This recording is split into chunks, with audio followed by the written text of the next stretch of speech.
মহিলাটি ডালিয়া মুখে দিতেই তার বমি বমি ভাব হলো। অবাক হয়ে দেখল তার স্বামী অর্থাৎ সিইও এরও একই রকম লাগছে। ডাক্তার জানালেন, গর্ভবতী স্ত্রীর তীব্র মর্নিং সিকনেসের সময় কিছু পুরুষের মধ্যেও এমন সহানুভূতিমূলক লক্ষণ দেখা যায়। এতে স্পষ্ট হল যে সিইওই শিশুটির জৈবিক বাবা। এই কথা শুনে দাদি খুব খুশি হলেন, কারণ শত কোটিপতি হওয়া সত্ত্বেও তার নাতি কখনোই নারীদের প্রতি আগ্রহ দেখায়নি। তিনি তো তার জন্য 10 জন পুরুষের সাথে ব্লাইন্ড ডেটা ব্যবস্থা করেছিলেন, এই ভেবে যে সে হয়তো পুরুষ পছন্দ করে। সিইও লজ্জিত ছিল, তার নারীদের প্রতি কোনো বিতৃষ্ণা ছিল না, কেবল সে একটি মেয়েকে ভুলতে পারছিল না। বছরখানেক আগে তাকে মাদক খাইয়ে এক অচেনা মেয়ের সাথে রাত কাটানো হয়েছিল। সকালে মেয়েটি একটি চুড়ি ফেলে রেখে গিয়েছিল এবং বলেছিল যেন তার সহকারীর সাথে যোগাযোগ করা হয়, কিন্তু সে আর ফেরেনি। সিইও তাকে পৃথিবী জুড়ে খুঁজেও পায়নি। 5 মাস পর এক রাতে বারের বাইরে এক পার্ট টাইম কাজ করা মেয়ের সাথে তার ধাক্কা লাগে। ঠিক সেই সময় তার দাদি এসে তাকে স্ত্রী নিয়ে বাড়ি ফিরতে জোর করতে থাকেন। সিইও ঘাবড়ে গিয়ে মেয়েটির হাত ধরে তাকে বিয়ে করার কথা বলল। ঘুরে দেখল মেয়েটি গর্ভবতী। দাদি খুবই আধুনিক ছিলেন, যখন জানলেন যে মেয়েটি একা, তখন তিনি তাকে পরিবারে জায়গা দিলেন, কারণ কে না 3টি নাতি নাতনি চাইবে। মেয়েটি রাজি হয়ে গেল, সে তার সন্তানকে বাবা দিতে চেয়েছিল। দাদি তাকে পছন্দ করতে শুরু করলেন।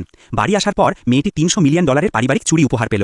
বিয়েটা হঠাৎই হয়েছিল, তাই কোনো মানসিক বন্ধন ছিল না, কিন্তু সিইও কিছু একটা অনুভব করতে লাগলেন। মেয়েটির গন্ধ তার চেনা লাগছিল। দাদি তার যত্ন নেওয়া শুরু করলেন, ডাক্তার রাখলেন, স্বাস্থ্যকর খাবার বানালেন। মেয়েটি আবেগপ্রবণ হয়ে পড়ল। ছোটবেলায় সে বাবা মা হারিয়েছিল, মামার বাড়িতে এটিএমের মতো জীবন কাটিয়েছিল। এখন সে প্রথমবার আপনজন পেল। তার আবার বমি বমি ভাব হলো এবং সিইও তার পেছনে পেছনে বাথরুমে গেল। ডাক্তার এটাকে সহানুভূতি লক্ষণ বললেন। ইনি বলল, এতে প্রমাণ হয় যে সিইওর সঙ্গে সন্তানের গভীর সম্পর্ক আছে। কিন্তু মেয়েটি বিশ্বাস করল না।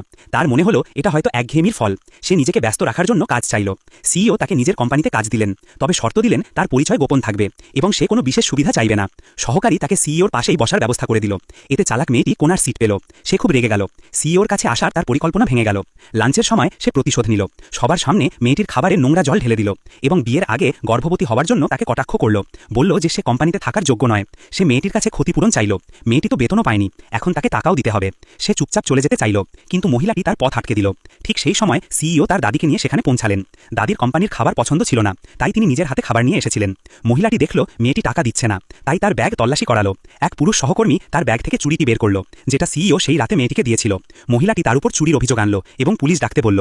ধাক্কাধাক্কিতে চুরিটি ভেঙে গেল, মুক্তগুলি মেঝেতে ছড়িয়ে পড়ল। সবাই চুপ হয়ে গেল। ঠিক তখনই সিইও তার দাদিকে নিয়ে সেখানে পৌঁছালেন।